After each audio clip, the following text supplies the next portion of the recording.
Here's a question from Judith of Dresher, Pennsylvania. Could you comment on the state of Russia's economy?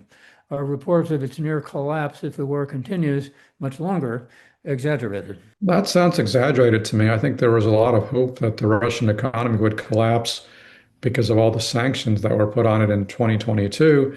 And instead, it actually managed to grow over the last couple of years. But now I think that the Russian economy is in a downturn. I think they are experiencing high inflation. They are experiencing, economic pressures because basically Putin has mobilized a wartime economy, and he's been able to do that because of Russia's oil revenues, which have kept flowing in with sales again, to countries like China, India, Turkey, South Korea, and others. But it is placing a major strain on the Russian economy to devote so much of the economic output to the war effort. They've also, lost a lot of people who fled the country, a lot of, men who have been wounded or killed in action. So they're losing a lot of workers. And so the inflationary pressures and other pressures are continuing to grow in the Russian economy. All that said, I would not expect the Russian economy to simply collapse anytime soon.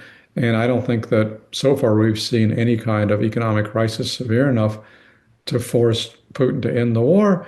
But I think it is something probably in the back of Putin's mind. I mean, he has to think about what is the economic impact of keeping the economy going indefinitely. And I think right now there are some warning bells going off about the prospects for the Russian economy that I think he has to be wary of. Trump also announced that he was going to impose, crushing 100% tariffs on Russia and its trade partners if Putin doesn't make peace in 50 days, i.e., by September 2nd. Now, I think the tariff threat is the less credible part of what he said, because as we know, Trump loves to make threats about tariffs, and sometimes he carries them out, sometimes he doesn't. In this case, I think it would be very hard to carry out because, who are the biggest trade partners for Russia right now? Who are the biggest buyers of Russian oil and gas? It's China and India.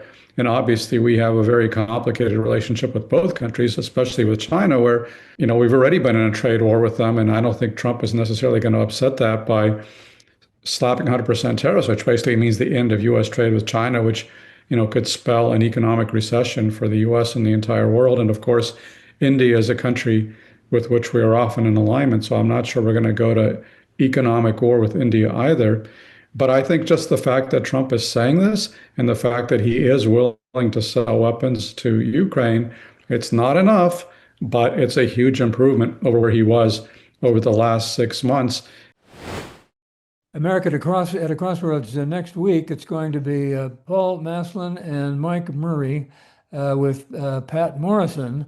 What does Washington's chaos portend for the 2026 midterm? It's never too early to talk about those. Thanks again to everybody for listening and watching. See you next week.